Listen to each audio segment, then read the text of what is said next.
Joseph interprets two prisoners' dreams.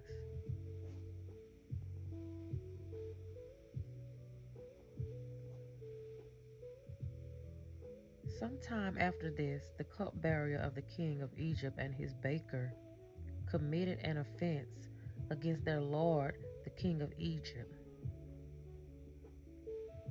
And Pharaoh was angry with his two officers, the chief cupbearer and the chief baker, and he put them in custody in the house of the captain of the guard in the prison where Joseph was confined. The captain of the guard appointed Joseph to be with them, and he attended them. They continued for some time in custody. And one night they both dreamed, the cupbearer and the baker of the king of Egypt, who were confined in the prison, each his own dream, and each dream with its own interpretation. When Joseph came to them in the morning, he saw that they were troubled.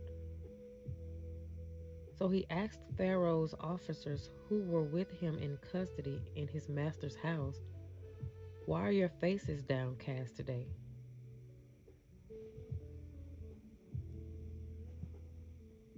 They said to him, "We have had dreams, and there is no one to interpret them."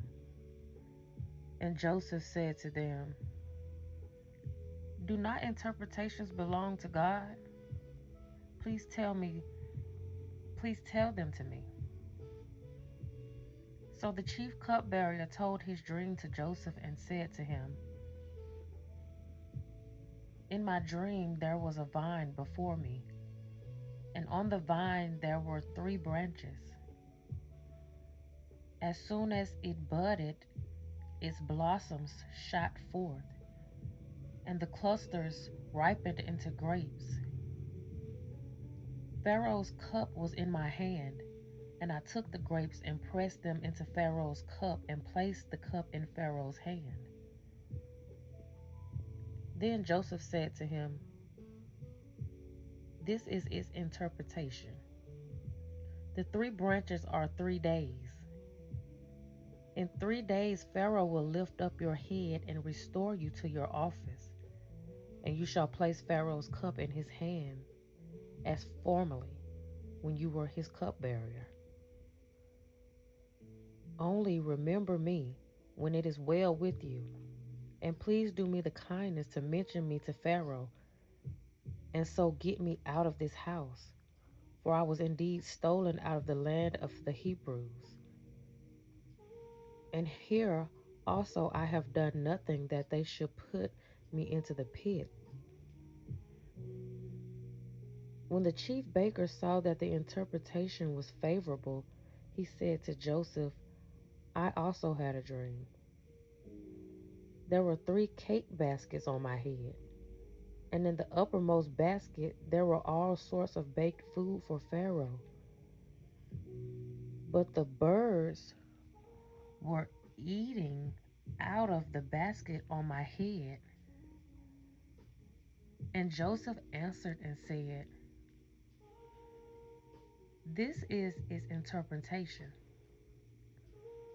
The three baskets are the 3 days. In 3 days Pharaoh will lift up your head from you and hang you on a tree, and the birds will eat the flesh from you. On the third day, which was Pharaoh's birthday, he made a feast for all his servants and lifted up the head of the chief cupbearer and the head of the chief baker among his servants. He restored the chief cupbearer to his position, and he placed the cup in Pharaoh's hand.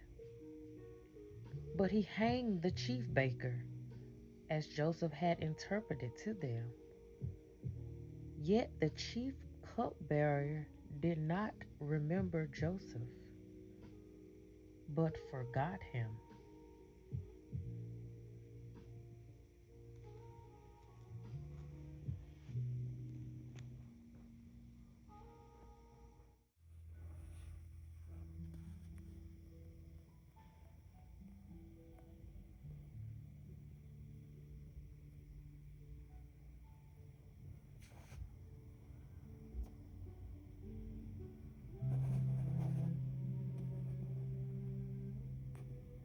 Joseph interprets Pharaoh's dreams.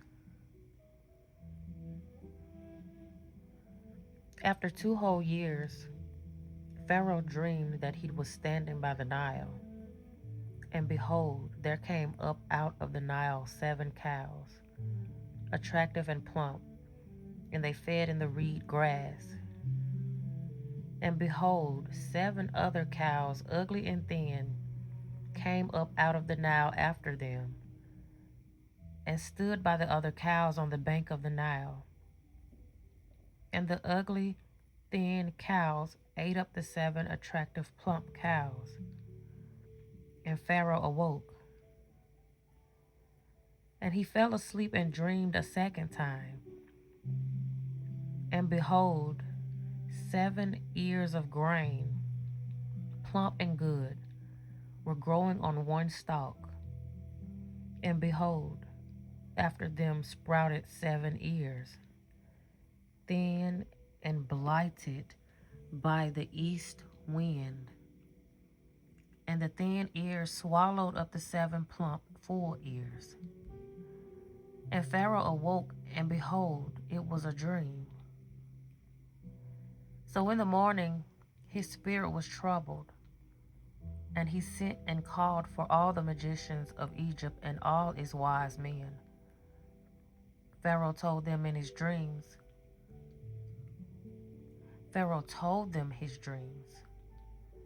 but there was none who could interpret them to Pharaoh. Then the chief cupbearer said to Pharaoh, I remember my offenses today. When Pharaoh was angry with his servants and put me and the chief baker in custody in the house of the captain of the guard, we dreamed on the same night, he and I, each having a dream with its own interpretation. A young Hebrew was there with us, a servant of the captain of the guard.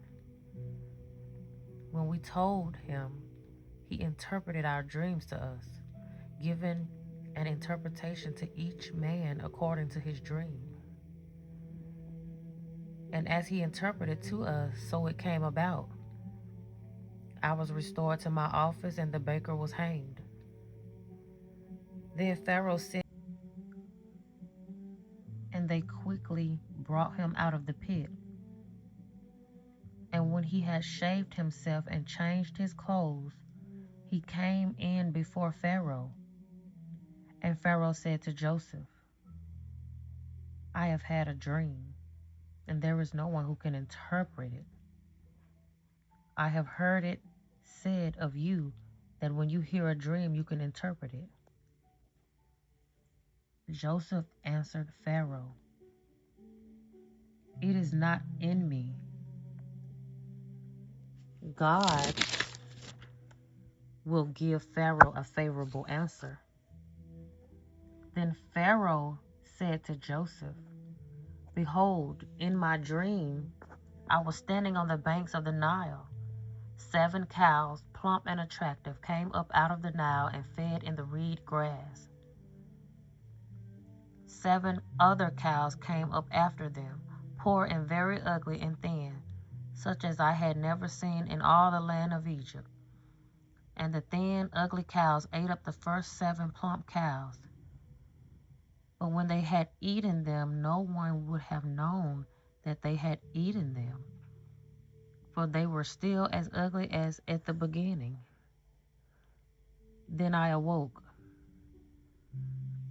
I also saw in my dream 7 ears growing on one stalk, full and good. 7 ears, withered, thin, and blighted by the east wind, sprouted after them, and the thin ears swallowed up the 7 good ears. And I told it to the magicians, but there was no one who could explain it to me. Then Joseph said to Pharaoh, the dreams of Pharaoh are one. God has revealed to Pharaoh what he is about to do. The 7 good cows are 7 years, and the 7 good ears are 7 years. The dreams are one. The 7 lean and ugly cows that came up after them are 7 years. And the 7 empty ears blighted by the east wind are also 7 years of famine. It is as I told Pharaoh. God has shown to Pharaoh what he is about to do.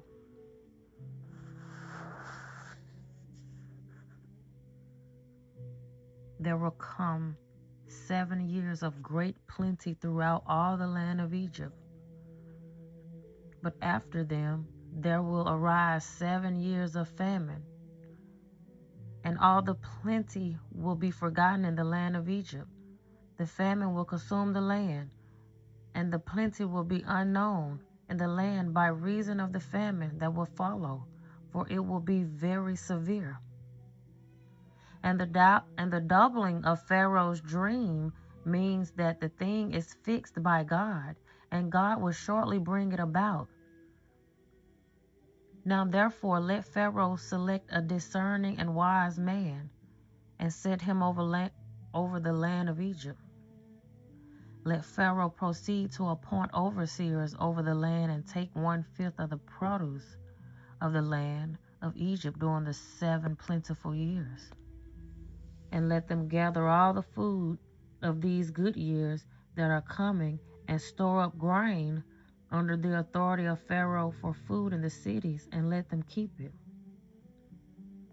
That food shall be a reserve for the land against the 7 years of famine that are to occur in the land of Egypt, so that the land may not perish through the famine.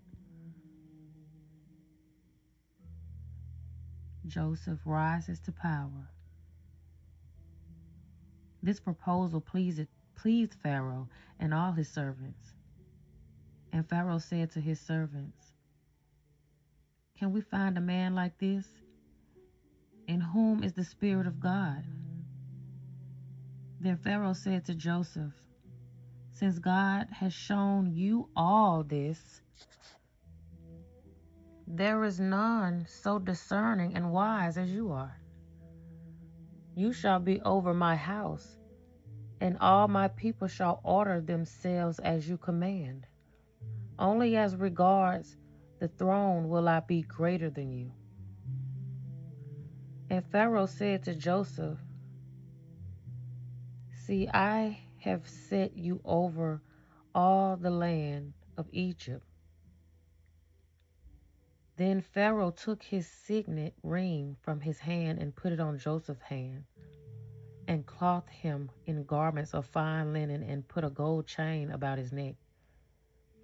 And he made him ride in his second chariot, and they called out before him, "Bow the knee." Thus he set him over all the land of Egypt. Moreover, Pharaoh said to Joseph, "I am Pharaoh, and without your consent no one shall lift up hand or foot in all the land of Egypt." And Pharaoh called Joseph's name Zephanath Paneah, and he gave him in marriage Asenath, the daughter of Potiphar, and priest of On. So Joseph went out over the land of Egypt. Joseph was 30 years old when he entered the service of Pharaoh, king of Egypt. And Joseph went out from the presence of Pharaoh, and went through all the land of Egypt. During the 7 plentiful years the earth produced abundantly, and he gathered all the food of these 7 years which occurred in the land of Egypt, and put the food in the cities. He put in every city the food from the fields around it. And Joseph stored up grain in great abundance, like the sand of the sea, until he ceased to measure it. for it could not be measured. Before the year of famine came, 2 sons were born to Joseph. Asenath, the daughter of Pharaoh, priest of On, bore to him. Joseph called the name of the firstborn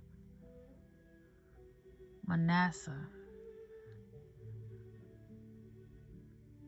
for he said, God has made me forget all my hardship and all my father's house. The name of the second he called Ephraim, for God has made me fruitful in the land of my affliction. The 7 years of plenty that occurred in the land of Egypt came to an end, and the 7 years of famine began to come as Joseph had said. There was famine in all lands, but in all the land of Egypt there was bread. When all the land of Egypt was famished, the people cried to Pharaoh for bread. Pharaoh said to all the Egyptians, go to Joseph. What he says to you, do. So when the famine had spread all over the land, Joseph opened all the storehouses and sold to the Egyptians, for the famine was severe in the land of Egypt. Moreover, all the earth came to Egypt to Joseph to buy grain, because the famine was severe over all the earth.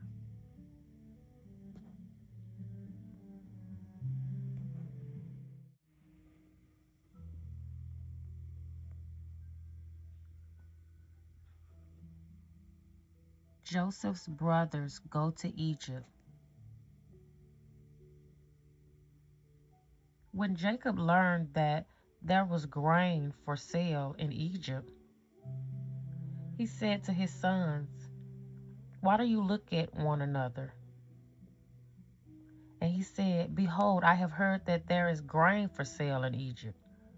Go down and buy grain for us there, that we may live and not die. So 10 of Joseph's brothers went down to buy grain in Egypt. But Jacob did not send Benjamin, Joseph's brother, with his brothers, for he feared that harm might happen to him. Thus the sons of Israel came to buy among the others who came, for the famine was in the land of Canaan. Now Joseph was governor over the land. He was the one who sold to all the people of the land. And Joseph's brothers came and bowed themselves before him with their faces to the ground. Joseph saw his brothers and recognized them, but he treated them like strangers and spoke roughly to them. Where do you come from? He said. They said, from the land of Canaan, to buy food. And Joseph recognized his brothers, but they did not recognize him. And Joseph remembered the dreams that he had dreamed of them. And he said to them, you are spies. You have come to see the nakedness of the land. They said to him, no, my lord, your servants have come to buy food. We are all sons of one man. We are honest men. Your servants have never been spies. He said to them, no, it is the nakedness of the land that you have come to see. And they said, we, your servants, are 12 brothers, the sons of one man in the land of Canaan. And behold, the youngest is this day with our father, and one is no more. But Joseph said to them, it is as I said to you, you are spies. By this you shall be tested. By the life of Pharaoh, you shall not go from this place unless your youngest brother comes here. Send one of you and let him bring your brother while you remain confined, that your words may be tested. whether there is truth in you, or else by the life of Pharaoh, surely you are spies. And he put them all together in custody for 3 days. On the 3rd day, Joseph said to them, "Do this and you will live, for I fear God. If you are honest men, let one of your brothers remain confined where you are in custody, and let the rest go and carry grain for the famine of your households, and bring your youngest brother to me. So your words will be verified, and you shall not die." And they did so. Then they said to one another, "In truth, we are guilty concerning our brother, in that we saw the distress of his soul when he begged us and we did not listen. That is why this distress has come upon us." And Reuben answered them, "Did I not tell you not to sin against the boy? But you did not listen. So now there comes a reckoning for his blood." They did not know that Joseph understood them, for there was an interpreter between them. Then he turned away from them and wept. And he returned to them and spoke to them. And he took Simon from them and bound him before their eyes.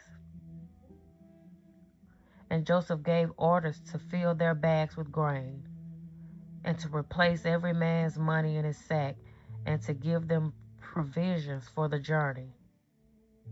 This was done for them. Then they loaded their donkeys with their grain and departed. And as one of them opened his sack to give his donkey fodder at the lodging place, he saw his money in the mouth of his sack. He said to his brothers, "My money has been put back. Here it is in the mouth of my sack." At this their hearts failed them, and they turned trembling to one another, saying, "What is this that God has done to us?" When they came to Jacob, their father, in the land of Canaan, they told him all that had happened to them, saying, "The man, the Lord of the land, spoke roughly to us and took us to be spies of the land. But we said to him, 'We are honest men. We have never been spies. We are 12 brothers, sons of our father. One is no more, and the youngest is this day with our father in the land of Canaan.' Then the man, the Lord of the land, said to us, 'By this I shall know that you are honest men. Leave one of your brothers with me, and take grain for the famine of your households, and go your way. Bring your youngest brother to me. Then I shall know that you are not spies, but honest men. And I will deliver your brother to you, and you shall trade in the land.' As they emptied their sacks, behold, every man's bundle of money was in his sack. And when they and their father saw their bundles of money, they were afraid. And Jacob their father said to them, 'You have bereaved me of my children. Joseph is no more, and Simon is no more, and now you would take Benjamin. All this has come against me.' Then Reuben said to his father, 'Kill my 2 sons if I do not bring him back to you. Put him in my hands, and I will bring him back to you.' But he said, 'My son shall not go down with you, for his brother is dead, and he is the only one left. If harm should happen to him on the journey that you are to make, you would bring down my gray hairs with sorrow to Sheol.'"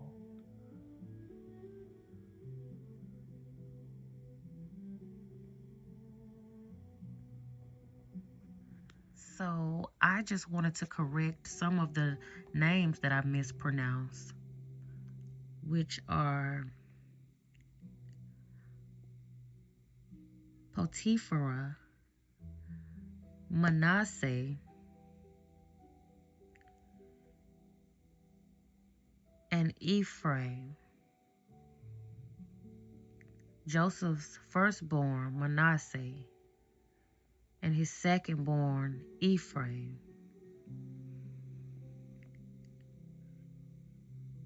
And the priest Potiphera,